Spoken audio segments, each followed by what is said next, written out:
Bismillahirrahmanirrahim. Assalamualaikum wabarakatuh. His Royal Highness Sultan Nazrin Muizzuddin Shah Ibni Almarhum Sultan Azlan Muhibbuddin Shah Al-Mawfullah, Sultan of Perak Darul Ridwan, Tan Sri Azman, Yang Berhormat Datuk Sri Mustafa Muhammad, Tan Sri Azman, members of the panel, and distinguished guests and ladies and gentlemen. I must thank Khazanah for organizing this function, this event. It's very, very important. I remember I was part of the team in APU in 1973 to analyze poverty and income distribution. And it was very difficult because it was just after the 13th May. So I was part of the team that defined the poverty line. And when you presented, nobody would believe it. Nobody wanted to defend it, so I was asked to defend to the highest level, to the cabinet alone, and I was a very junior officer. And that was history. It was 180 ringgit per, based on 1970 prices, or 33 ringgit per capita. Of that history, analysis on poverty and compensation was based on that. That's history. We have very distinguished members of the panel today, very distinguished. And so I think we will definitely have a very good discussion this morning, and I hope the depth of discussion and the areas covered by our panelists will definitely be helpful to our future planners, and certainly from the EPU. I saw several of them here, from the Ministry of Finance, the Bank Negara, and particularly I think that on Bank Negara, when we talk about the financial integration, the financial, Stiglitz was talking about one of the factors that led to inequality in the state was financial liberalization. We talk about that, and so to a certain extent, Tan Sri Andrew talked about it this morning. So with that kind of presentation, I think, and presentation by Dr. Arjun just now, and also earlier Professor Tan Sri Andrew, I think we begin discussion today on the perspective of consumption and income. Before we start, maybe let me invite Professor Kambul to make your remark. Professor Kambul, thank you. Good, well, thank you very much indeed. And let me start again by paying my respects to His Royal Highness and to the Honourable Minister. Actually, I want to pay special respects to His Royal Highness because we share Worcester College, Oxford. So anyway, it's a great pleasure to be here, and thanks to Khazanah Research Institute for organizing this, and thanks also to Arjun Jayade for kicking us off in great fashion. I'm going to compliment Arjun in two senses. One, compliment with an I, it was a great presentation, but then compliment with an E because I want to add some few points to his presentation. And really I want to make 3 points. My first point, ladies and gentlemen, is that the income distribution experience globally is actually quite diverse. That's my first point. I want to emphasize the diversity of the global experience. Arjun, in some sense, emphasized the commonality of global experience. I want to emphasize the diversity of global experience. Well, we all know, as Arjun emphasized, that inequality, as conventionally measured, has risen in the US, in the UK, in China, and in India. In all these countries, it has risen quite dramatically as we conventionally measure it. But there are parts of the world where inequality is falling as conventionally measured. And let us not forget that, because there may be lessons to be learned from those countries. It's been falling in Latin America fairly consistently over the last 25 years. All the big countries, Brazil, Argentina, Chile, Mexico, etc., in those countries, using the same measures of inequality that we use here, it has actually been falling. And an interesting question for us should be why? What has been going on in those countries compared to the other countries? In Central Asia, for example, inequality has been stable or falling. In Middle East and North Africa, as we measure inequality conventionally, it was stable and falling, and I'll come back to that. And when you look at African data, sub-Saharan African data, it's mixed. It's rising in as many countries as it is falling. So it's not a uniform pattern that inequality within countries is right. It's rising in the big countries for sure, but actually, and we'll talk about Malaysia also in the next session. The question is, what explains this diversity? That's an interesting analytical question, and it's an interesting policy question. And the answer, in some sense, is straightforward. It's policy, policy, policy. Policy matters. And in these countries where inequality has been falling, it can be argued that policy stepped in, because these countries face the same global forces as everybody else. The policy stepped in to manage the rise in inequality. In Latin America, it was actually an education-oriented policy, which increased the supply of skilled, educated labor to match the increasing demand for skilled, educated labor, because it's that increasing demand which is giving rise to rising wage premia and rising inequality and so on. But in Latin America, on the supply side, they filled the gap. And there are many other reasons why Latin American inequality was controlled. They had minimum wage policies, they had transfer policies, and so on. But it's through policies that they bucked the global trend, so to speak.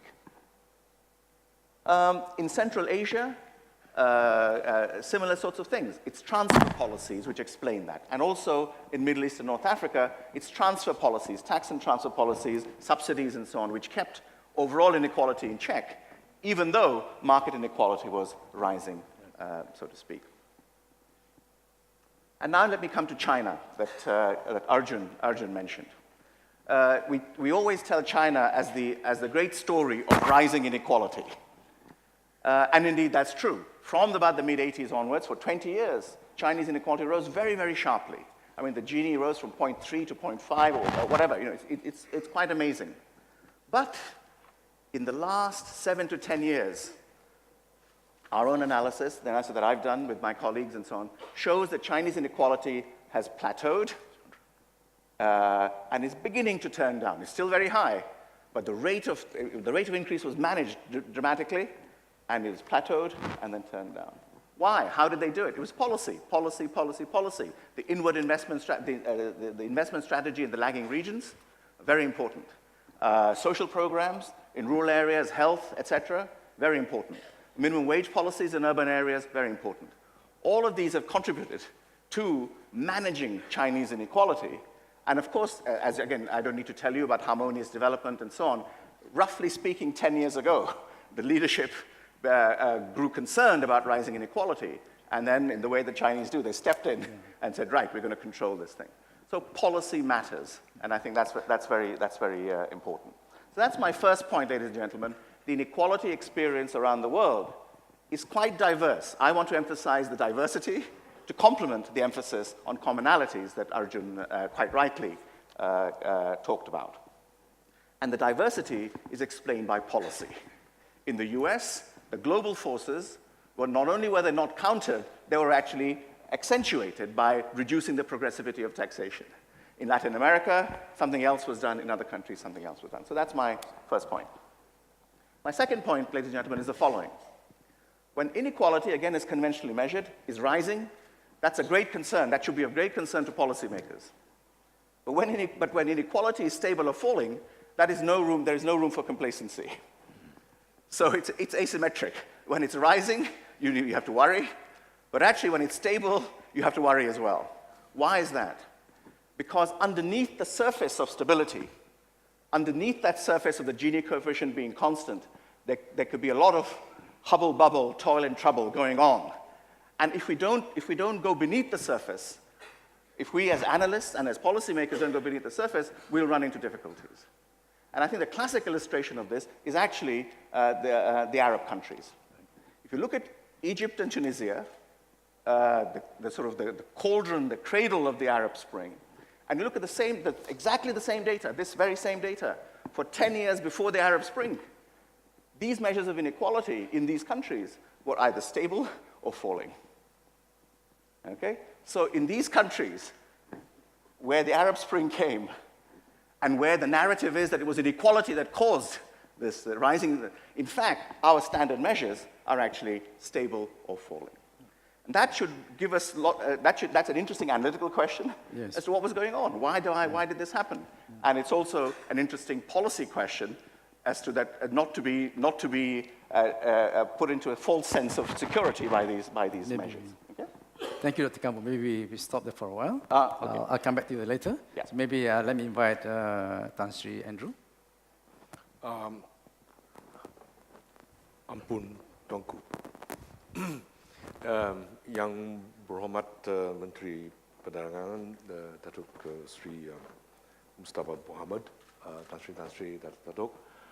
I want to compliment Arjun and Ravi for a very eloquent and concise laying out of the issues. I think the issue faced before us on a global context is how do we deal with inequality? It's not about what causes it, it's very important, but how do we deal with it? And I think I heard from Arjun and Ravi two key words. Arjun used the word elephants. And I didn't realize that there were many types of elephants that Branko talked about. He talked about herds of elephants. And it reminded me there are two things about elephants. One thing is that they have very long memories. And secondly, they're normally very calm, but when they stampede, everything gets trampled equally. So elephants are important, and we need to watch them very, very carefully. I mean, this is allegorical. And Ravi talked about the importance of policy. And I agree. But if you look at the Chinese experience, it was never about policy. It was about policy. It was about execution. They actually took a policy and they execute or be executed. Not literally, but somebody loses his head, right?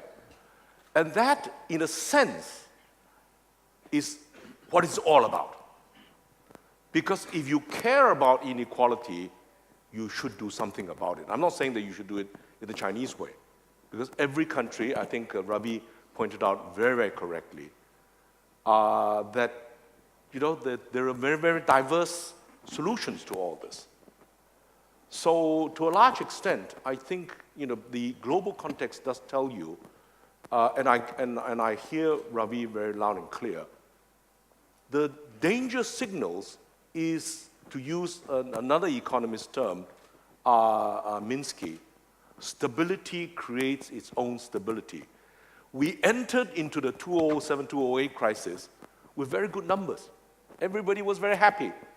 In fact, inequality looked okay, but it blew up in our face. And I think essentially the grade divide. I mean, if we think about this in historical terms, in 1980, before this great surge in wealth occurred, there was great social consensus. There's a slide in my presentation, which I shall not put out, that actually everybody was centrist, everybody were moderates, because we all agreed. Development was the way to go. And then what happened? The polarization occurred.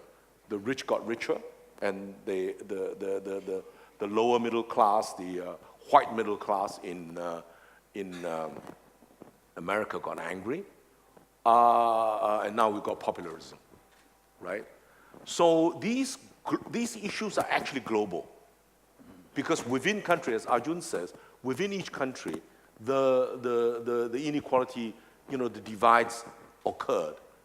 And now we really need to do something about it.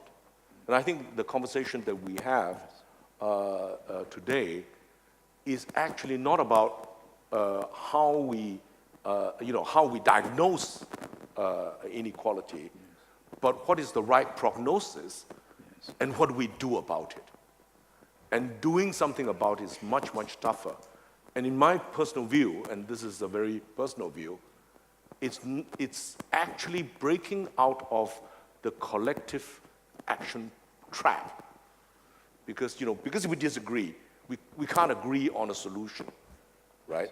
We not only disagree about the diagnosis, we also disagree about the prognosis. And so the issue about reforms is actually how do we get everybody on the same page?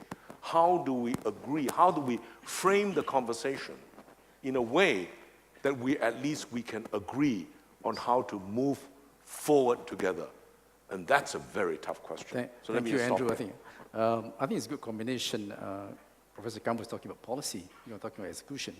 Yes. Talking about what to do with the problem. It's very important. Maybe at this point in time, we're going to invite Ken, from the World Bank perspective. Okay.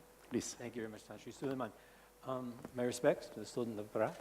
Ladies and gentlemen, thank you for coming. I want to thank Khazanah National Berhad and Khazanah Research Institute for inviting us and for organizing this wonderful session. Coming after the wonderful presentation by Arjun and the incisive comments by Professor Ravi and Tan Sri Andrew, it's hard to sometimes find new things to say, but fortunately they did leave a few things behind for me to talk about. One is where Professor Arjun started off in his talk about poverty, okay, which I know most of the day we're talking about inequality, but poverty is an important piece of that as well. And the world has made great progress in reducing absolute poverty. I can't help but turn a bit to the work of the Global Commission on Global Poverty, which Ravi was a core member of that, led by the late Tony Atkinson, which among their recommendations, and something that the World Bank is picking up, is using multiple poverty lines. For example, as well as this international poverty line of what used to be $1.25 a day or then $1.90, setting different poverty lines based on which income class the country's in. So there's maybe a $5 a day for upper middle income countries. I forget what the figure is for lower middle. And because there is a large group of the world's population that has moved above that very bare minimum poverty, absolute poverty line, but is still vulnerable to falling into poverty, and that's an important element that we look at. Also, where they connect, and something that is, I think, maybe evident, but worth stating, is that part of that is that the continued reduction in global poverty, or the eradication, depends a lot on continued reducing of global inequality and doing it faster. Okay, that's another imperative for why we need to be concerned about inequalities, because that's part of the reducing, eliminating poverty equation. On a couple other points, we're talking a lot about the within-country inequality, because as Professor Arjun pointed out, back in 1990, about 3/4 of world inequality, global inequality, was accounted for by differences in the means between countries, and that's shrunk to about half. I would hesitate to then say, so now that the issue is almost exclusively within country inequality, because there's still, that was the driving force in the reduction of global inequality, that's been a driving force in poverty reduction, and I think there's still, of course, huge scope, and I'm sure you would agree, in continuing to reduce global inequality. Between country inequality. And when we talk about policy, some of the levers are different, okay? Because you have the policies that are made by national parliaments, but at the global scale, it's different levers that come into play. You know, a big one being trade pacts, all right? And international trade has been a big part of that, or globalization, if you will, has been a big part of the reduction in inequality. The dialing back or the pulling back on trade it should be worrying. All right, that's been a big source of income increase for people in lower income countries, and as a big part of reduction of global inequality. So trade pacts, official development assistance, and also investment policies of multinational companies, and also the movement of people across borders, because that's another equilibrating factor when it comes to global inequality. When we look at within-country inequality, I agree, it's policy. Some areas where evidence from various countries, and Ravi highlighted a few, and some of the work I've done recently in Central and Eastern Europe underscores this as well, is the role of fiscal policy in reducing within-country inequality. Some of it is investment in people, investment in better health, investment in better education, raising the income earning capability of people. Some of it's also social safety net, okay? Progressive social transfers either to help smooth job market shocks, or to help those who are disabled or can't work, or just need a safety net. And also looking at the revenue side of things as well. One thing we found in looking at some of the transition countries in Europe was that they would have some very progressive spending policies, okay, with child allowances, with unemployment benefits, that would be completely undone by a regressive taxation policy. So you'd be taking with one hand, giving with the other, and the net effect was neutral. And it's very, and Nora Lustig, who you mentioned in your talk, and the organization, the Commitment to Equity, has done a lot of this work on looking at the holistic picture, and that's, I think, an important area for government policy to pursue. Thank you, Ken. I think you brought another perspective, namely the importance of trade. We're talking about trying to reduce trade barriers, that sort of thing, trying to encourage integration. Of course, ASEAN has played a role in trying to reduce inequality, contributing to the reduction in inequality. Maybe I'll go for another round, whether you like a chance, Dr. Arjun, you want to elaborate further points that you raised just now, especially talking of governance. The perspective of governance is very important. Policy matter and governance is important. We'd like to touch on that. Sure. I mean, I think there's nothing really to disagree here about. All of these things are important. I guess one of the things that we will touch upon later, which I keep, which is something that was sort of tangentially talked about here, is the issue of local autonomy in undertaking certain policy decisions, for example, tax policy decisions, in a global context in which, for example, taxing corporations is harder. It becomes very difficult to undertake some of these policies. How does one think about that? That's a question which can't really be solved simply at a local level. I think it's important to keep that in mind. Just to quickly respond to Ravi's point, which is absolutely right, that there are some countries which have seen reducing inequalities. Because we agree on almost everything, I want to make a slight point of disagreement on this, not disagreement, but concern that those countries which have reduced inequality were really typically extremely high inequality countries to start off with, say Brazil and so on. So my general concern is whether if we're going to converge with low inequality countries becoming higher inequality as we've seen, and very high inequality is actually being attenuated somewhat, whether in fact we'll converge at much higher Gini rates than we had in the past. So I'm just not sure about that. That's my Thank you. Dr. Kambur, you want to elaborate? No, I mean, subject? you can talk straight. Oh, okay, yeah. Don't Yeah, need the mic. yeah. So, if I could just finish the point that I was at in terms of the Arab Spring, which I think is, again, the Arab Spring. Sorry about that. interesting one. So what's going on where you have our standard measures of inequality are stable or falling, and people are rioting in the streets? Okay, that's sort of an interesting crime. So I think conceptually the one way to think of it is that you start off with the market distribution of income, you then have government tax and transfer policies, and then you get the final distribution of income. Okay? So it's that final distribution of income whose inequality remained constant or was falling. In other words, the government was busily doing tax and transfer thing, generalized food subsidies and so on and so forth in those countries. Okay? And they were massive in those countries. And of course, in a sense, it's better to have those than not have those, because otherwise the market inequality would transfer.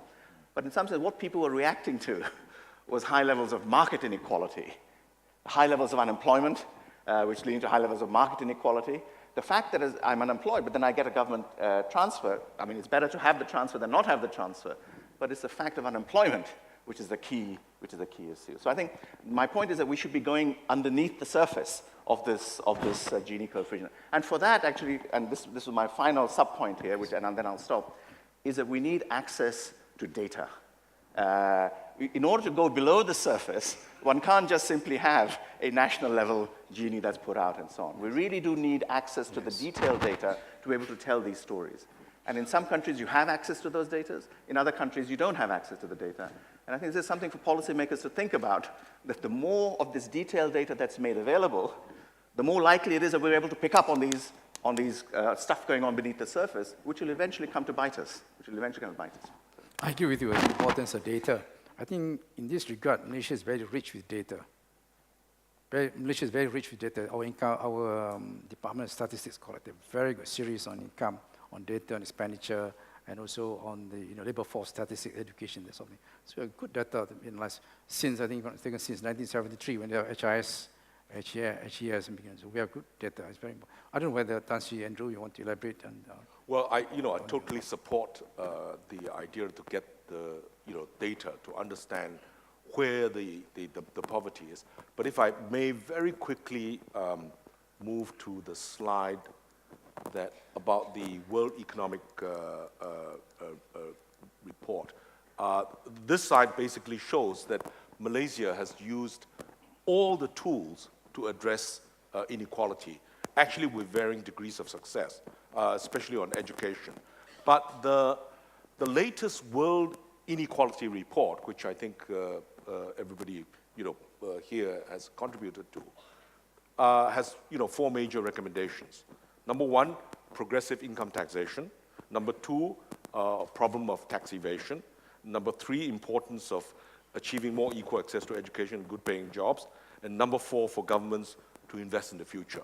Now, we all agree on this, but very few governments achieve it all, because it's very difficult to, how many governments have actually succeeded with progressive taxation? If anything, it's gone the other way around, right, with the latest US taxation.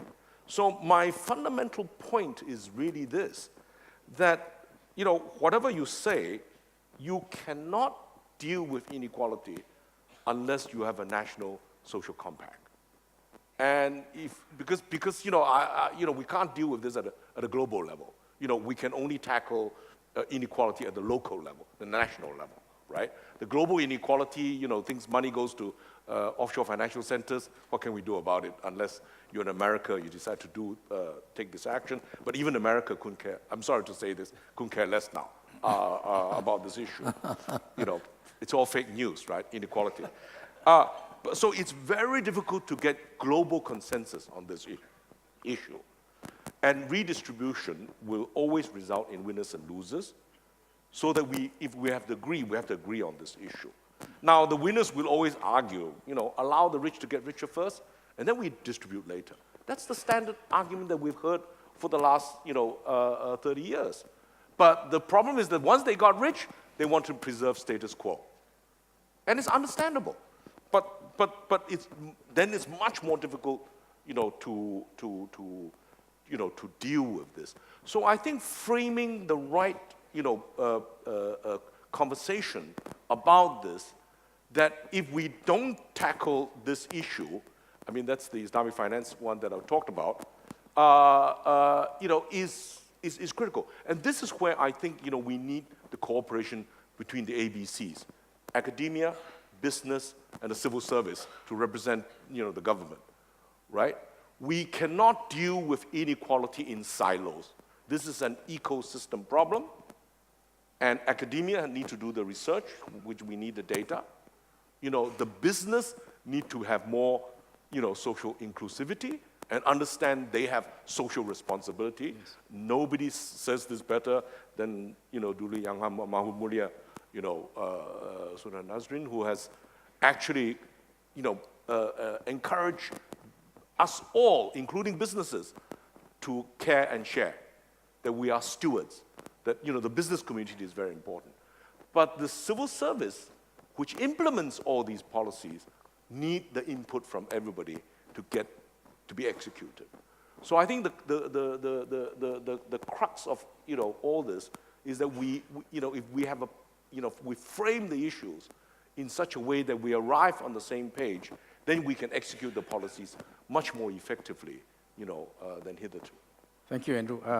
Ken, you want to add your... Thank you. Sure, I'll add three brief points. One is I want to underscore Ravi's comment about the need for data, the need for microdata, the need for very detailed information. And as Tansi Suleiman said, Malaysia is rich in data, although speaking as one who's been here for a couple of years now, it's not very accessible to most people. Yes, the Department of Statistics, produces quite a bit and produces reports, but it's very hard for independent researchers to, for university researchers or others or policymakers, even within government, to get some of that data.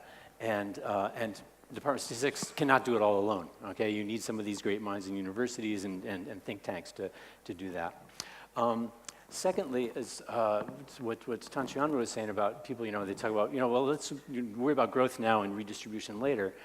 There's always some adjective attached to growth, often whether it's inclusive growth, shared growth, sustainable growth, and a lot of people just want to do away with the adjective and let's just talk about growth, and as if growth happens in a vacuum. And I think it's important to remember that that the level of growth, the rate of growth, okay, and the incidence of growth, or the pattern, okay, this growth incidence, they're determined simultaneously, okay? How you grow, I mean, this 5% growth or something like that doesn't just come out of the air. It comes from growth in certain sectors that employ people with a certain set of skills that are a certain part of the income distribution. And that policy needs to think of those two together and not separate them as if they're completely separate, a sequential process. It's a simultaneous process. And I guess also as part of that, you know, growth is disruptive. And we're talking about, you know, and trade as well. And one place where I think where there's been political, you know, pushback and backlash and some of this is a lot of countries talk about, well, there's winners and losers from trade. There's winners and losers, and we can compensate the losers. We can, whether it's unemployment benefits or retraining. Very few countries do that seriously. You know, a lot of them, it's, you know, maybe a token of unemployment benefits or ineffective job training programs, so that the idea of you know, there's a maxim in social protection saying, you know, don't protect jobs, protect workers, and too many countries aren't doing that. All right, so that find out in the new paradigm, whether it's displaced by automation, displaced by something else, what is there to be able to fall back on? Thanks, Ken. I wanted to explore this topic of the banking system, how can it affect inequality, because I think Joseph Stiglitz alluded to this when he wrote the book, The Great Divide. He was talking about this. He has got some implication on inequality. Andrew, you were a banker once. Would you like to comment on this? The role of, say, monetary policy, the role of banking? Well, I'm on record to say that, you know, the current quantitative easing interest rate policies is one major reason why we have massive increase in inequality, right? The rich can borrow at 0 interest rates. And in fact, if you look at the high-tech companies, they don't need to borrow at all. And they're keeping loads of cash, right? So the monetary policy is really a huge issue. Yes. So we need to move out of a debt-driven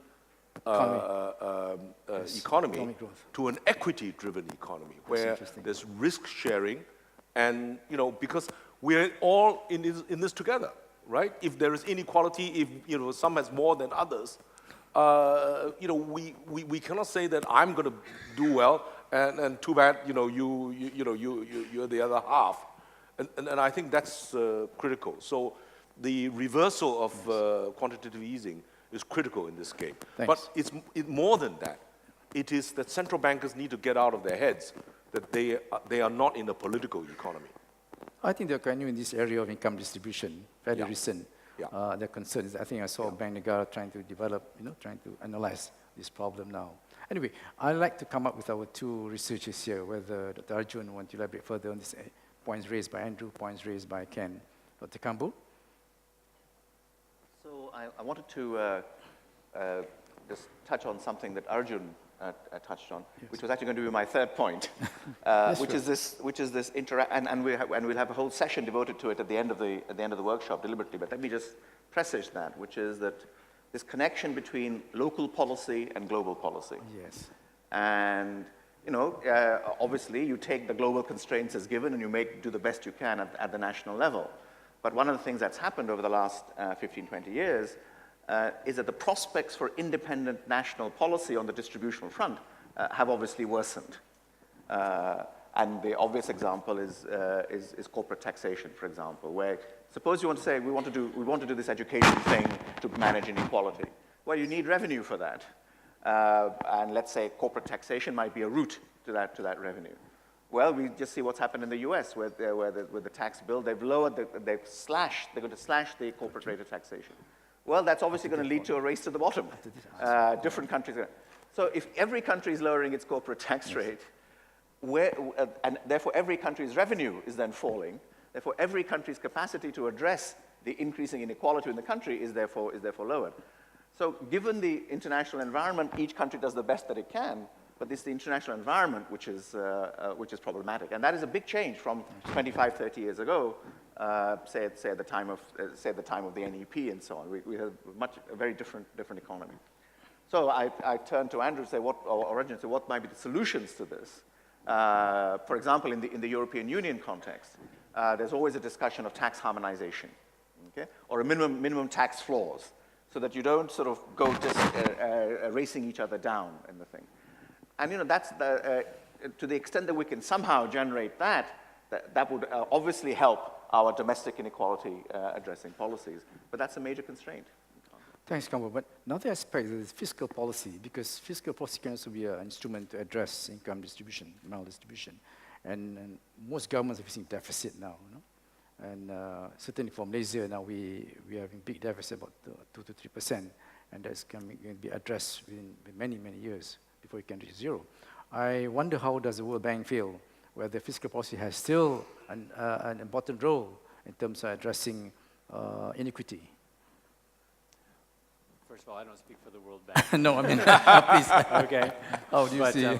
But I think the viewpoint on it is pretty clear that even in tight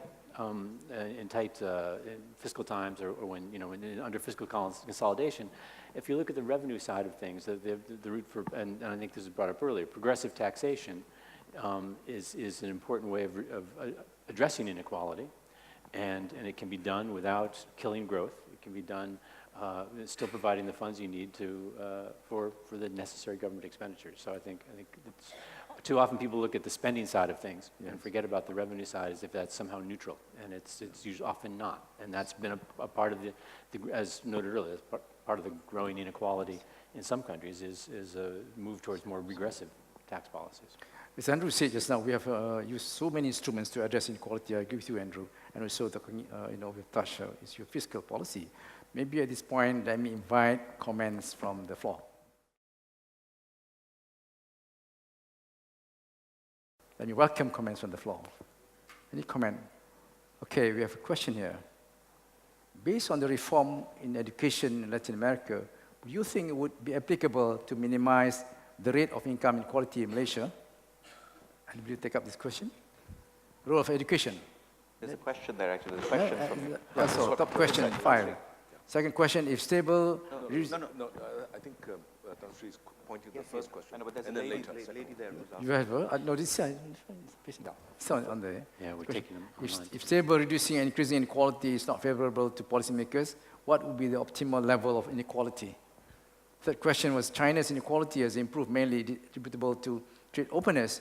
What is the current picture of China's inequality given rebalancing in progress? Maybe Kambu or Arjun. Finally, is there an ideal state of equality? When does the country know it has addressed its inequality issue? All right, big question, gentlemen. And also, Education touch, education. Sorry, behind the podium there's a Oh, lady. sorry. So, yeah, please. Oh. No, we can't wait. I can't. You can't hear. The mic. Can someone help? Okay, thank you. My name is Tan Siok Chu. I'm a visiting fellow of the ISIS Malaysia. And I have just one question.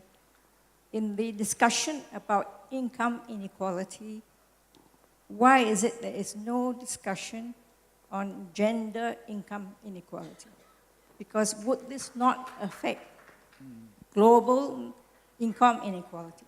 Because if you underpay and undervalue the contribution of women, are you not also deliberately and intentionally depressing national income? Furthermore, I believe there are studies that show that helping women, when you help women, you help families, and therefore you improve the income of the whole family and not just a single person. For this reason, should we not concentrate and include a discussion of gender inequality on this issue? Thank you. Thank you, Siok Chu. I'm sorry I didn't see you just now. I'm sorry about that. Okay, Dr. Kambu, take up this gender aspect of inequality. Let me address the question of gender inequality again from a measurement perspective, the sort of numbers that we have. Yeah. You're absolutely right that neglecting in particularly what is known as intra-household inequality, within household inequality, of course gender being an important component of that, we understate overall inequality. Because how does this actually work? We have a household survey, we have the total income or expenditure at the household level, and we essentially we divide that equally amongst all members of the household. So if the household income is 10,000 and there are 5 people, you treat that as being 5 observations of 2,000 each. That's what we do. Yes. And obviously we've suppressed inequality. So it's obvious that we're understating inequality. The empirical question is by how much? Does this make a difference of 0.1%, or does it make a difference of 10% or whatever? Well, how do you do this? Well, I won't go into the technical details of it, but when you do these sorts of exercises, the correction factor that I would put forward is a correction factor of 25%. In other words, whenever you see a Gini, whenever you see any multiplied by 1.25, that, in my view, is the degree of understatement that gender inequality causes in our measures. So whatever Gini you have, multiplied by 1.25, and that, I think, gives you the true degree of inequality. So I think your point is very, very well taken indeed, purely from the measurement point of view, that there's a tremendous understatement of inequality when there's gender inequality, when we neglect gender inequality. That's a very important point. Thank you, Dr. Kabul. In fact, there's another perspective. I think my friend, Dr. Richard Reed, analyzed the aspect of child poverty in his book. I remember he mentioned that's not the aspect, not only gender, but also, in terms of demographic, child poverty is there. Anyone who take up any of the questions raised by the floor, as seen in the... If I could chime in just one more thing on the gender inequality. Actually, Ravi and my former boss, Lawrence Haddad, wrote a great paper about that, I don't know, probably 25 years ago, and that with that correction factor. But another interesting contributor to overall inequality is what sociologists call assortative mating, okay, where you now, as in a lot of countries with more women getting more education, more women in the labor market, more women in professions and earning high incomes, you tend to have high-income men marrying high-income women, so that when you get these household incomes, you aggregate those up, that in some ways, it stretches out the income, it adds to the inequality. So that's just another angle on the gender equality part of it. Dr. Andrew, anything to discussion on the gender? Do you have any comment? No, I totally agree. I think Sok Chu made the right point, that the most effective way of addressing inequality is to educate the women. Yes. Because if you, I always use this statistic. What explains the difference in growth between China and Japan? Both, one very high income level and one, less. And the answer is the percentage of women working in the labor force in Japan is 43%, and in China is 67%. It was 72%. Yes. So if you just have more, women in the labor force, the productivity levels would increase, income levels increase, and the Japanese have a social idea that women, well, I'm making a very politically incorrect statement, but the lack of involvement of women in the labor force is huge in this, and you can see this in countries like Bangladesh, which have experiments with educating women and dealing with poverty issues. But Tan Sri Andrew, in the context of Malaysia, there's some good news. I think the girls are now making over 70% of our university population. So maybe in the next few years we address that. Okay, I have a few questions here from the floor. Let's be fair to them. Question of, is there such thing, an ideal state of equality? When does the country know it has addressed equality issue? There will always be inequality. At what level? That 30% Gini, 35% Gini, or something like that. Any comment on that? I think that's an impossible question, right? It really depends on the kind of political makeup of the society. I wanted to just link that with the question that, with the question on gender, but actually taking that a little further. Inequality becomes really toxic in a country when it's also group-based. I think that's another thing that we didn't really touch upon in this discussion. To the extent that, is there an ideal level of inequality? I don't think there is. To the extent that we'll have to figure out in each society what you're comfortable with and what leads to sorts of social conflict. It seems clear that in most countries, it seems to be leading to conflict and to a non-harmonious society. So it's higher than it should be, whatever that is. And to the extent that it's concentrated among groups, the worse it is. I think that's a very quick response to that. Any question on the floor? Okay, let me take up this issue. In Malaysia, two perspectives very important in terms of equality. One is the ethnic perspective. To a certain extent, you alluded to that just now. It's relevant maybe in the early part, but not now maybe. And second is the regional equality. Maybe no more rural urban, but more regional, because you have Sabah and Sarawak that we've got to address. So this is another dimension that we have got to address in terms of reducing the within inequality, as opposed to between inequality or within inequality. That's quite important, I thought. Any Andrew or Kambu to address this part?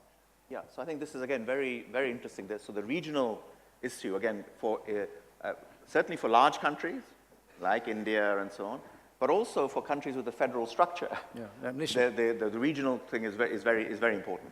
And just as Arjun decomposed world inequality into between country and within country, you can decompose Malaysian inequality or Indian inequality into within state and between state inequalities. But it's actually quite interesting, it seems to me, that a lot of the inequality within a country is actually explained by within state inequality. So if the decomposition would be of the order of 20% or so of inequality is explained as between state inequality, and about 75% is within state inequality. That would be a rough order of magnitude. Yeah. So the question then is, should we therefore ignore inequality between the states? Because only 25% of overall inequality is accounted for by the fact that one state is richer than the other. And the answer to my mind is no. Because in fact, there's something else going on where the average income of a state has a political salience which goes beyond these simple decompositions that we see. Yeah. So I think this is quite an important aspect of this thing, that these measures don't necessarily capture fully the political salience of differences between groups. In terms of our empirical observation, during the days when implemented the new policy, regional equality declined from 1971 to 1990. But after that, it picked up, especially with the implementation of many mega projects in Kuala Lumpur and Klang Valley. So I think we got to revisit that part, whether regional equality has getting worse or not.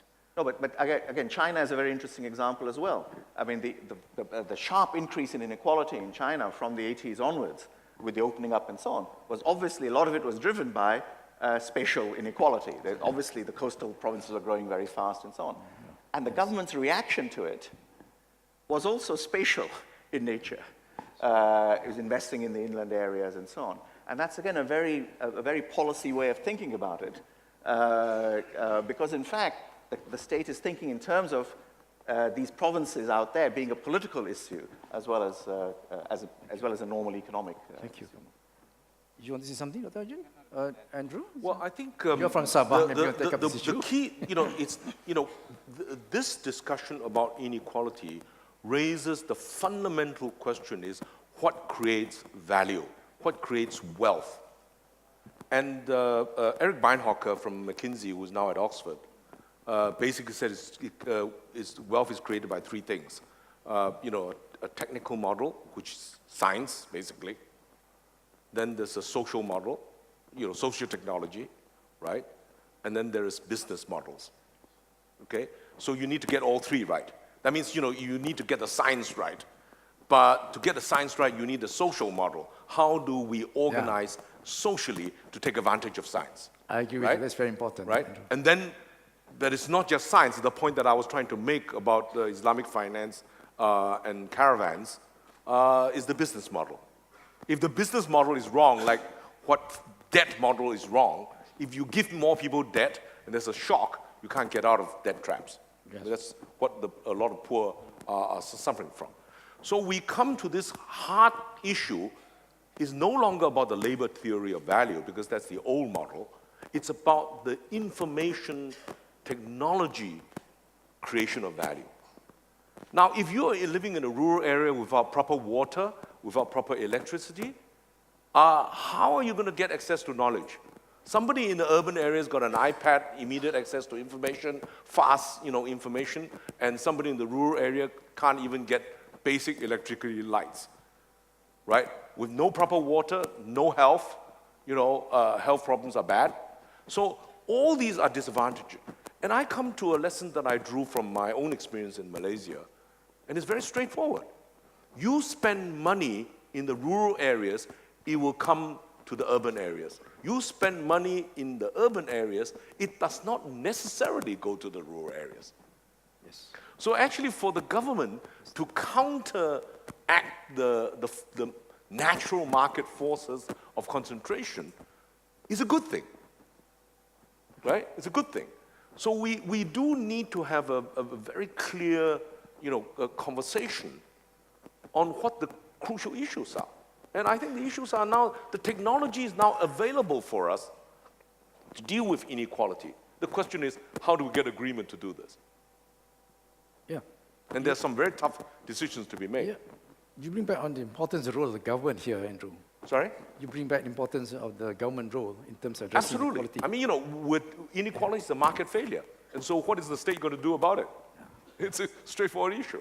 Let me invite a question from my friend, Dr. Sri. Please. Microphone.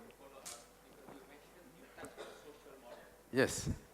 What's the bearing and the relevancy of political system between an open, more democratic political system to a closed political system in terms of the effectiveness about poverty and inequality national program? So you mentioned about social model. So I would like to go one step further, the impact of the political system. Okay. Impact the political system. And you're building upon social systems now. A country that is more democratic, more open, and more receptive, and compared to a country that goes by the more closed system, more dictatorial and so on, in terms of eradication of poverty program, the effect. How do you see it? Anyone Well, volunteer? sorry, I mean, Campbell? I think we should let the experts talk Campbell? about this. Let Campbell to answer that question. One of you. We're talking about China. China is very, enforced execution, I think. So, the academic literature, if we look at just the academic, I'm just focusing, not the politics, the academic literature, again, Arjun, maybe you can say something on this as well, where you try to explain things like poverty reduction or whatever, or growth even, by some measure of democracy. Whether it's the case that countries which are ranked higher on some measure of democracy, whatever that measure is, are also the ones which have higher growth, lower poverty, etc. The academic literature says no, you can't really do that very simple thing.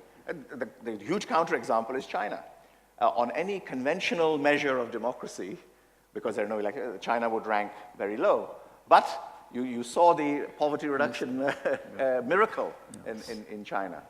So that's a counterexample, but even when you do the proper econometrics and so on, one can't really make that sort of thing. And I suppose that the reason is that systems are more complicated than this. So we have in China, obviously there's no democracy in the formal sense, but as we know, the policymakers worry about inequality, they worry about things happening out in the outer regions and so on, and then they respond to it in this way. So I think that's why the econometrics, the statistical analysis doesn't give you a clean answer, because there are these... Okay, Dr. Sri, I hope that he answers your question. There's a question on the floor here. It says that, what policies can be taken to address the impact of automation? I think some of our youngsters, the youth are very concerned with this, whether automation, mechanization displace workers. Maybe somebody will take up on this. Is there such thing as universal basic income approach and more effective way of addressing poverty?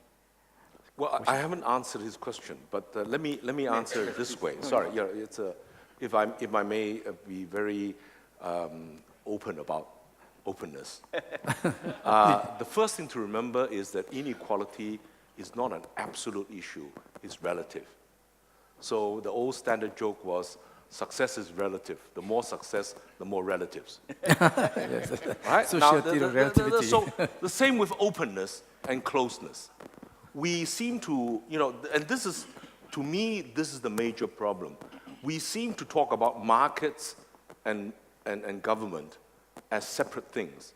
Markets cannot function without government, and government cannot function without markets. They're actually one and the same thing. They're just two different facets. The same thing with openness and closeness.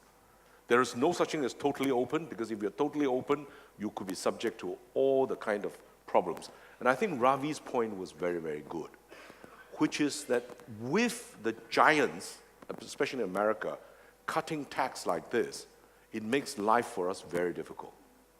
Okay?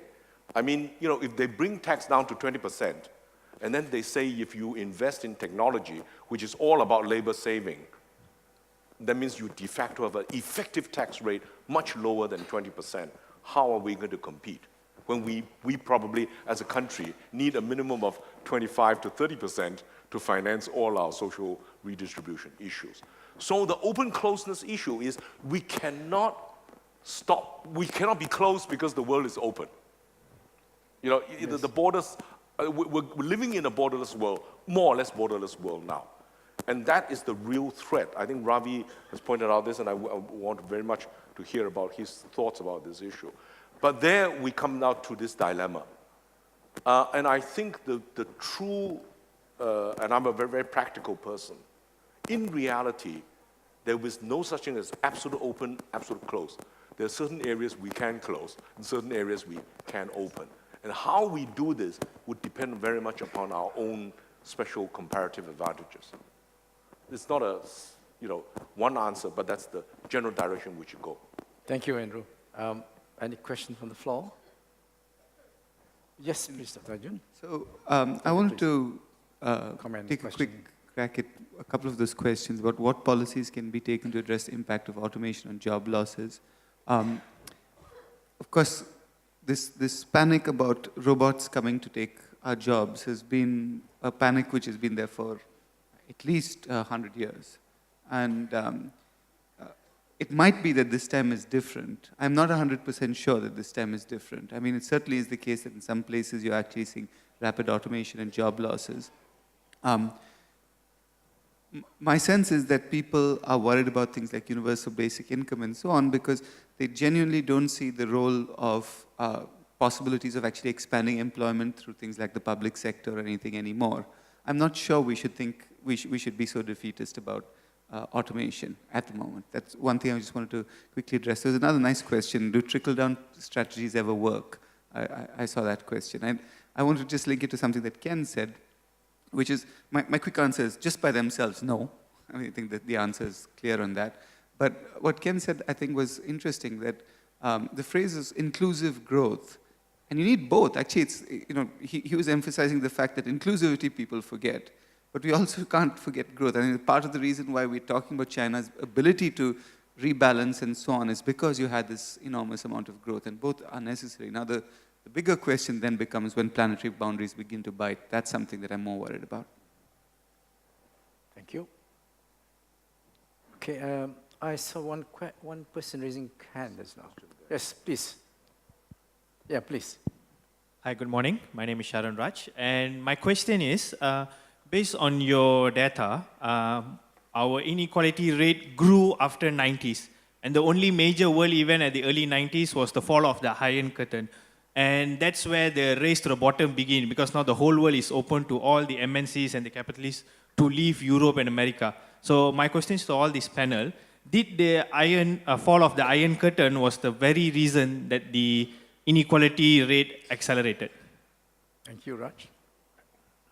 Certainly, for the countries which were behind the Iron Curtain, there was an increase in inequality that was due to that. Now, I don't think you can attribute, maybe indirectly you can attribute the rise in inequality to that phenomenon in say the westernized countries. There, it was maybe a longer battle to do with the role of the government and so on. I mean, remember Reagan and Thatcher preceded the fall of the Iron Curtain by 10 years. So I think it's multi-causal in that way. Thank you. Just a technical issue. If you just think about the demographics, between 1980 to 2000, the population of the world grew very rapidly. And you know, if you have a very large population base, and that actually suppressed labor. So the kind of Iron Curtain effect, it was more about the command economies joining the market economy. But in reality, the supply of labor, it was a huge labor supply shock that suppressed wages. And at the same time, technology enabled very rapid growth in income and wealth, plus unfavorable tax and monetary policy reasons. And that's the real answer to your question, not about just the Iron Curtain issue. Thank you, Tan Sri. Can I have another question on the floor? There's a question here, minimum wage. On the monitor, question minimum wage. I'm happy to respond to that. Does minimum wage work, address inequality and rising cost of living? And rising cost of living. From Donna. Recent studies show it's not the case. I disagree with that. So certainly my own work, actually my own work shows two things. Firstly, that it's the main thing is it's very context specific. The impact of a minimum wage on employment, there isn't an answer saying it definitely does this or it definitely does that. It depends exactly the context, and it depends exactly on how high the minimum wage is set. Okay?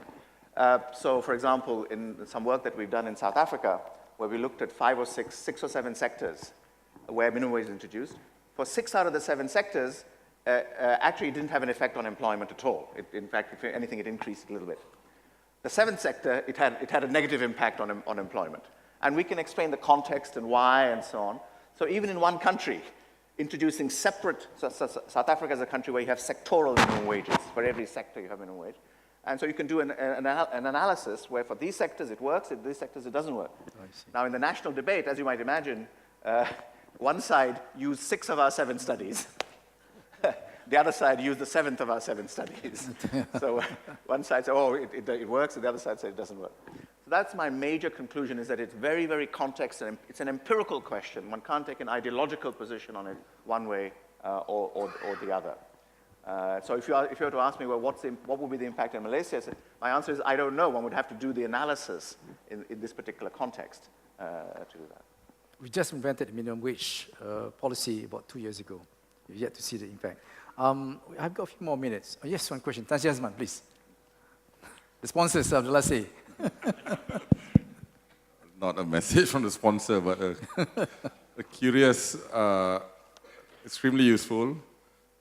I think the breakdown between, or rather the way it's been tabled between essentially market inequality and what the state or policy tries to intervene, and then you get what is the end result, right? So I think this is a useful, there's a lot of stuff going on, but it's useful. So my question really relates to at source, which is that market inequality itself.